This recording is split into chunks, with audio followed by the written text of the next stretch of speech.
Well, hello there. Welcome back. So today I'm going to do my best to do very little bit in the command line because there's already a lot of great videos out there for the stuff I want to discuss today. So I'm going to introduce you to other resources and actually a different playlist on my channel. So let's first talk about encryption. So there's different types of encryption. Professor Macer has some great videos on encryption, both in his A+ and Security+.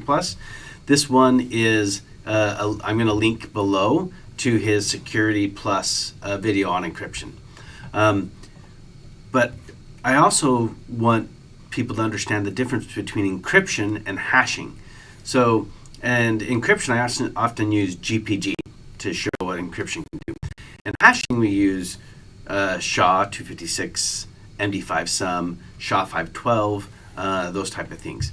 So once again, Professor Macer, this is the latest Security+ video of his. This was just created a year ago, so from me recording this video, so I'll link to this down below. Hopefully that'll help you understand encryption better and hashing better and understand the difference. So encryption, I talk to my students about, encryption is for you to be able to keep something safe but be able to get it back. Hashing is you completely destroy it. You can't get it back. But you do it in a way that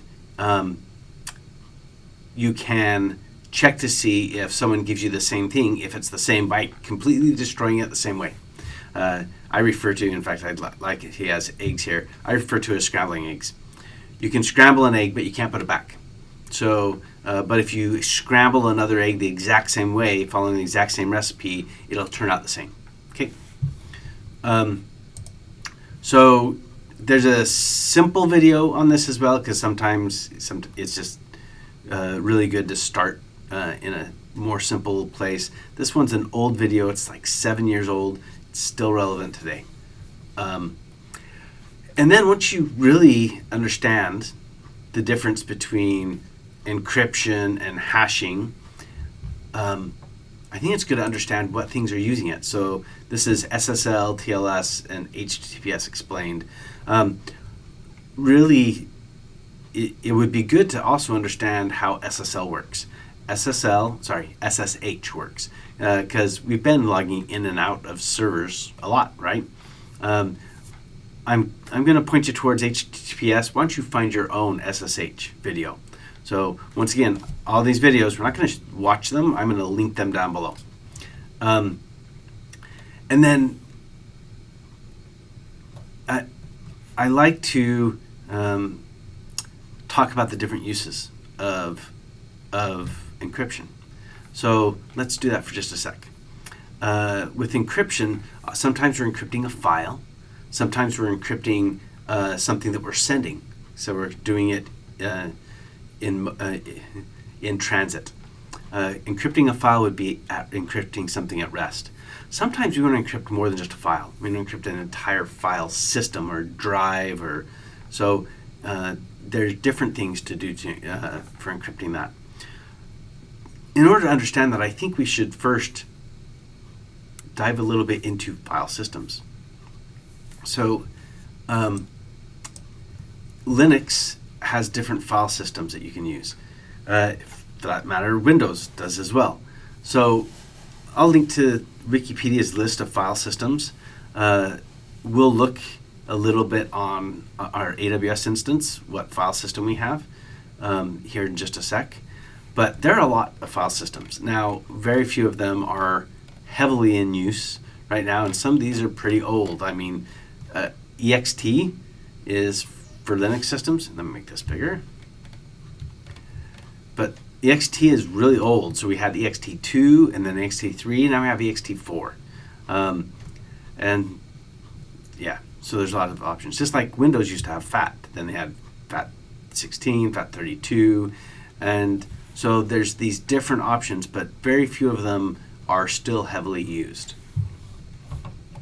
So in order to do file systems, well, let's just come in here to our Linux box. I like to show the command fdisk, which you got to be careful. So fdisk, and we'll just do a -L to list. But fdisk is how you format a disk, and you can lose what you have on there. So if we look, it really just has this one disk here, and then it has partitions to that disk for different things. So we have the Linux file system, which is 8 gigs, which is their default in AWS. We have a little 1 meg BIOS boot, and then a 10 meg EFI system.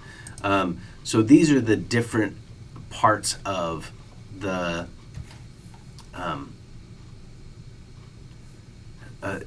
different things that we can mount. So then we look at sudo. Well, I don't think we need sudo for this. Cat etc fs tab, because that's where we mount things. We can see here that we're using the UUID for this volume to mount it, and it is XFS is the file system we're using. Where this one right here, the boot EFI, is a VFAT. Okay, so kind of cool.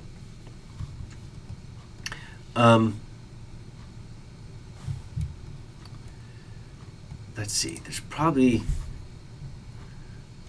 I also like to look at ls/proc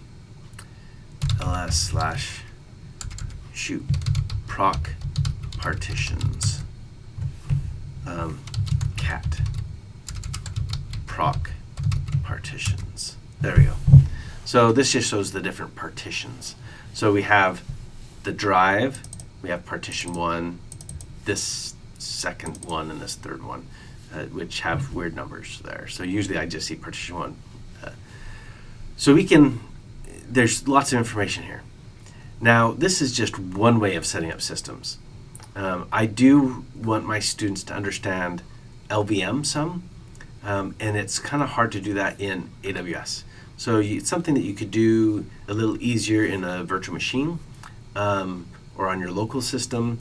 I mostly have them do it in an ebook.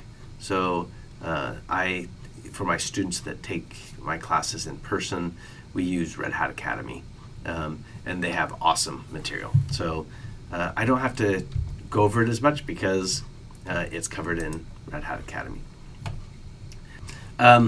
So I want to move on to, there's different types of storage. So we have object storage, file storage, and block storage. And block is just storing the 0 and the 1s. And really, when you look at the others, in fact, let's do this way.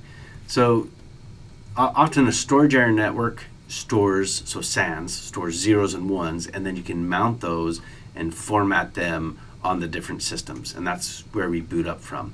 A storage area network is just a big system with lots of disk, and it's mounted as block. Sorry, it's not mounted. It's presented as block. So oftentimes I used to use Fiber Channel. I don't know what they're using anymore. That's probably the same.